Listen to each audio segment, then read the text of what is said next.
What is up? What is up? What is up? What is up? What is up? What is up? Party people, party people, party people, party people, party people, party people, party people.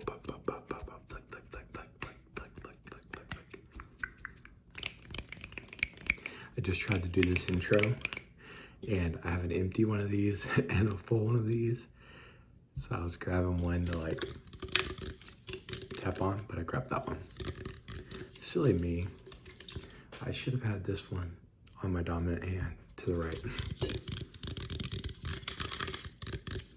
Also have a new thing to tap on. It is wet because I spilled the other one. It's soaking wet.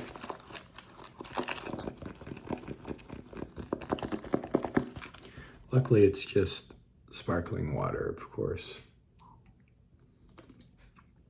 The cheap kind, just because, gosh, stuff is expensive these days, so get it cheap where you can. How have y'all been though? I hope you're doing well. As you can see, probably I look a little bit different. Hair just keeps growing. Surprisingly, it doesn't just stop. So mine just kept growing and I couldn't keep pushing it that way because it was just getting like, I don't know, it was getting too high. So I just started doing the whole middle part to see how it goes. But it's just hair, so I'll probably have it cut off sometime soon once it starts getting warmer. But I've talked about my lady who cuts my hair kind of in past videos. She's always so booked up. People love her. And I love her. She's great. But by the time my mind is like, oh, I need a haircut, she's like booked out a month in advance. So I got to start doing it better. Anyways, y'all have heard it all before. That thing always gets kind of low.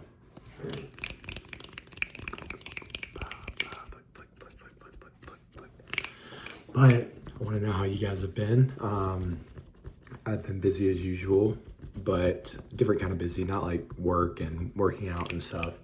My last 3 weekends were completely full. So 3 weekends, or I guess it would be 4 weekends ago now, I started with a buddy of mine from where I live now asked me to be his best man a while ago.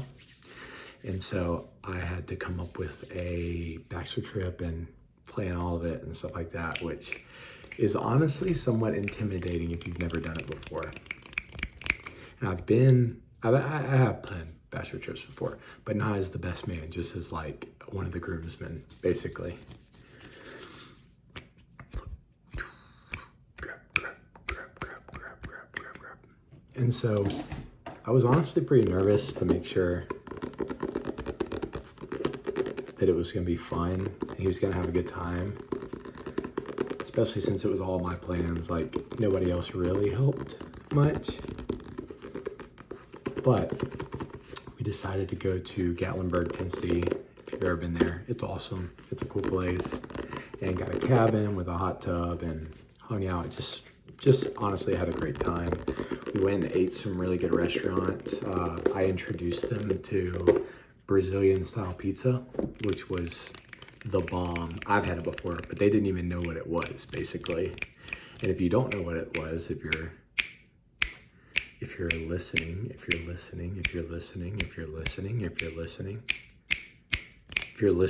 and you've never had Brazilian style pizza, basically think of a Brazilian steakhouse, which if you're listening and you don't know what that is, it's all you can eat, but in like a little more like a higher level way. Like it's not just a buffet, basically. But in this pizza place, they bring you around pizza, like little slices of 100 different types, basically. And they're like, you want this one? And we all said yes to every single one.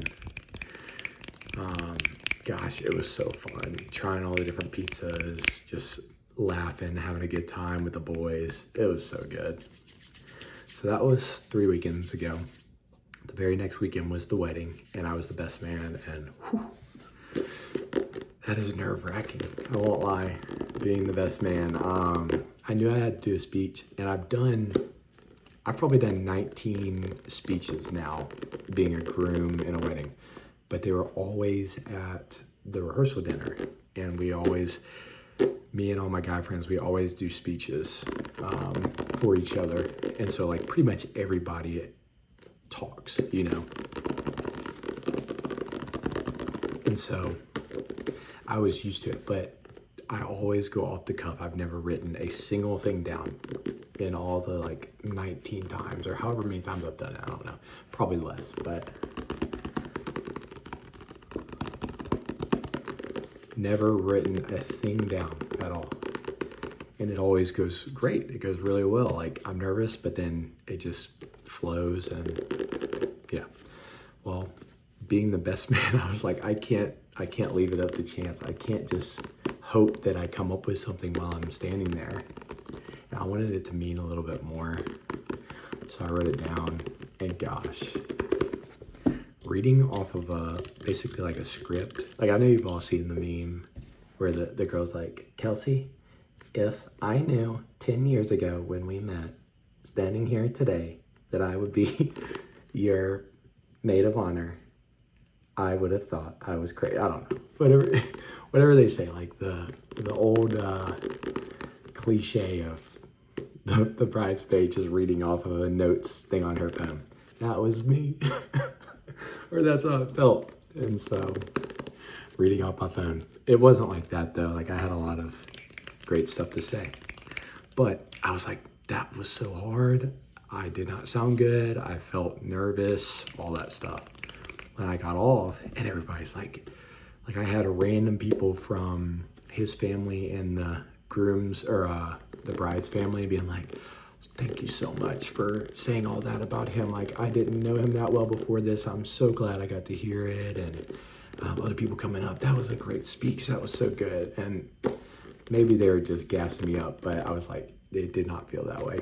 So if you are a person and you have a wedding that you have to speak in, just know that you're your own worst critic, and that's with everything in life. You're your own worst critic, and so everybody else is going to be like, hopefully thinking it's great, and you're the only one that's really dogging on yourself. I know that's true, but it's so easy to lie to yourself in the moment.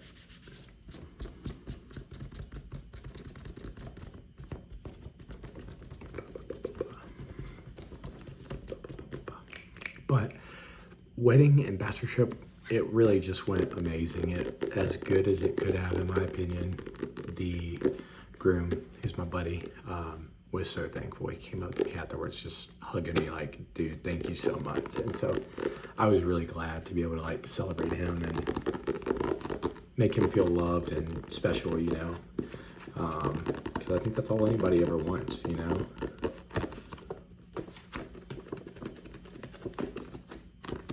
I was very glad about that. A lot of pressure off of me. And all the other guys were great. They had a great time too, so.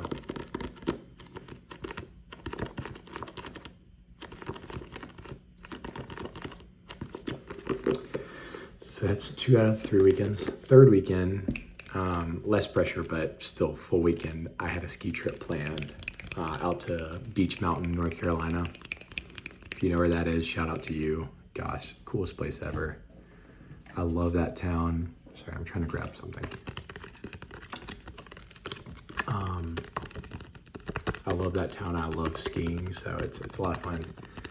And weather wasn't the best because it had started heating up a lot, and so the snow got really slushy. And it was pretty much like an icy, imagine you stop at a gas station and you do the little, that icy, that's the consistency it was. A little wet, a little icy, a little pea colored, just because that's how snow gets when it starts melting. But didn't get like that till like the last day, so it was a lot of fun. And had a lot of people there that hadn't skied or snowboarded before and were learning it and picked it up really well, so we had a great time. And also, if you're from there and you've skied at beach a bunch, you probably know of the run in the back that's called West Bowl. I think it used to be called Oz, like a little while ago. And it's basically a run that almost never opens. I've been to beach probably in like 12 or 13 times, close to that. Never been open. And some years they don't open it at all the whole year. But it was open because they had really good snow weeks before and had built it up, and it was completely open. So I finally got to ski it for the first time ever, and that was electric. It was just so much fun. That made it all worth it. We stayed in a wicked cabin, one of the coolest ones I've ever been to, so that was awesome.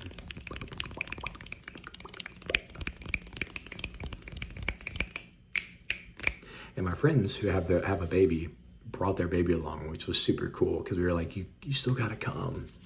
And they did, and it was great. And I'm Uncle Pat, of course, and so got to spend a lot of time with my nephew. That was a lot of fun. Nephew, not a real nephew, obviously, but he's gonna call me Uncle Pat one day. Little hydration. Was that weird that I looked at you while I drink it? Here, I'll do it.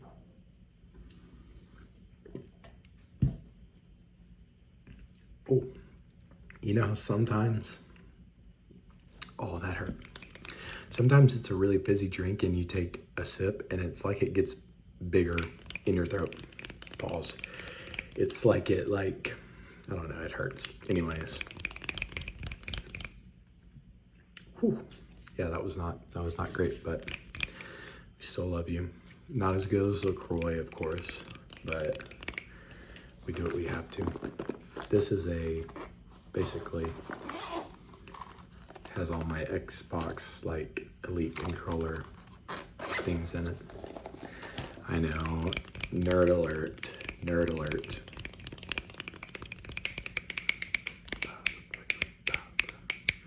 I have been playing a bunch more though. Posted on Instagram, and for those of you, it's one of those if you know sort of things.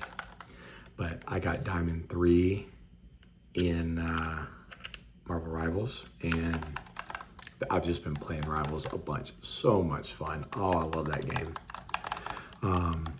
But I ranked up to Diamond 3, which is fairly good. Like it's not a rank to scoff at by any means. And so I'm trying to get to the next one, which is Grandmaster, and that's one where it's like, okay, you've started being pretty good at the game. So I'm just trying to do that while I can. Still playing Hulk, who's the best character in the game by far, except he got nerfed this season. And they added the Thing, who honestly might clobber the Hulk. I don't know. His skill set is pretty sick. But Hulk always gets banned at higher levels, and so I'm gonna have to figure out what I'm gonna do. Now, if the Thing is like just as good and it's kind of the same play style, oh, that'd be great, because then I could switch between the two depending on who gets banned. And that would be awesome.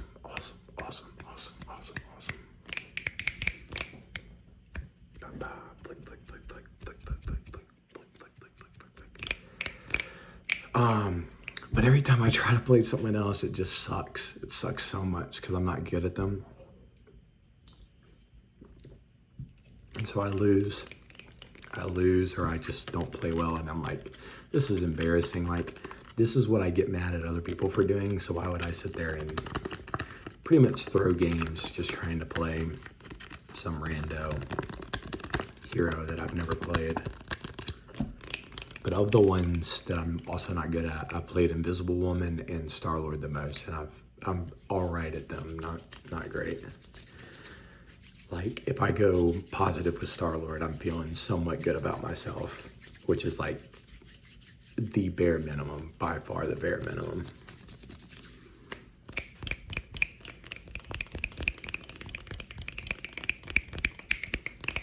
But y'all hit me with updates on how your life's been. I mean, last video that I posted, I got tons of updates from people, and I'm so thankful for that.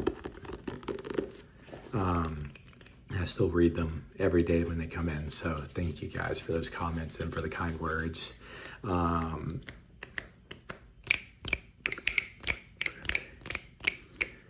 Who knows, next time I post, I might have different hair again, so we'll see. Let me know if your team cut it or team keep it, because it's starting to just get unmanageable. I won't lie. I'm like I go to swim.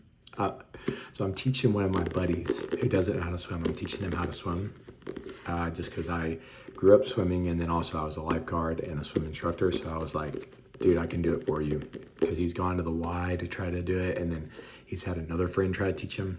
No dice, like, can't swim. And so I was like, dude, I got you. Like, we'll be able to figure it out. But every time I go, I don't want to put my cap on to teach him how to swim. So I'm in the water, no cap, and my hair is just everywhere. And it gets so chlorine-y. So I'm like, bro, I might just buzz it all off. I've done, just as I said that, I had this picture of what I would look like completely buzzed, and I'm like, no. But I've done it before. I've buzzed my head many times, actually, in my life. Like, as a kid, I had it buzzed year round, and then as an adult, I've done it like 4 or 5 times. So we'll see. I don't know, bro. But when I buzz my head, I look like Victor Crumb from Goblet of Fire. If you don't know who that is, look him up, and that's what I look like, because my hair is like fairly dark and my skin is somewhat pale, so it's not a good contrast. Anyways, guys, I'm going to end it right there so I don't keep yapping your ears off. But it was a great yap session. Oh, I forgot to ask. Dang it. I wanted a lot of people to hear this, and no one's going to hear it now that it's at the end of the video. But if you're from UK and you know the show The In-Betweeners, oh my gosh, I've been watching it. Funniest show ever. Like, it's something that we Americans do not know about. I just randomly found it on Amazon Prime and was like, oh, I'll watch this, we'll see. Peak. It is a peak show, and I've been loving it. So shout out to you if you have watched In-Betweeners, and let me know what you think of it. And then I also started watching Fresh Meat, which is another UK show, afterwards, just because it had the same actor that played Simon in the In-Betweeners. So it's hilarious. So let me know if you've seen it in the comments. And yeah, that's about it, guys. I will see you on the next one. Love you guys. Bye. Bye, guys. I'll see you all later.